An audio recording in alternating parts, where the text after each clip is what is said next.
biz doimiy ravishda ommaviy axborot vositalari va ijtimoiy tarmoqlar orqali barcha harakat ishtirokchilarini, ayniqsa haydovchilarimizni yo'llarda harakatlanganda yo'l harakati qoidalariga qat'iy rioya qilishliklari bo'yicha haydovchilarimizni ogohlantirib kelishimizga qaramasdan, bugun Shovot tumanida ushbu Cobalt rusumli 90Z 738 VA davlat raqam belgili transport vositasini haydovchisi yo'l harakati qoidalarini qo'pol tarzda buzib, boshqa harakat ishtirokchilariga hurmatsizlikda ifodalangan xatti-harakatlarni namoyishkorona sodir etib, yo'lni belgilanmagan joyda to'xtab turib, boshqa harakat ishtirokchilariga xalal berganligi bo'yicha video murojaat ijtimoiy tarmoqlarda keng tarqaldi va ijtimoiy tarmoq kuzatuvchilarining haqli e'tirozlariga sabab bo'ldi.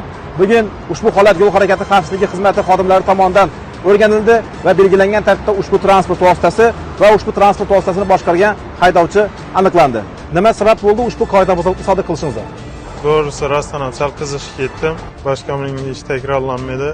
Bunday bo'ladi deb o'ylamadim. Boshqa haydovchilardan so'rab qolamiz. Bunday meningdek xatoni aytmasinlar.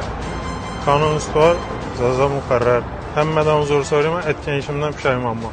Holat yuzasidan yo'l-patrul xizmati inspektorlari tomonidan ushbu transport vositasini haydovchiga nisbatan ma'muriy javobgarlik to'g'risidagi kodeksning 128.10, ya'ni yo'l bezorigligi qoidabuzarligini sodir qilganligi bo'yicha elektron tartibda ma'muriy bayonnoma rasmiylashtirilib, haydovchi bilan profilaktik suhbatlar olib borildi va transport vositasi belgilangan tartibda vaqtinchalik ushlab turish uchun jarima maydonchasiga joylashtirildi.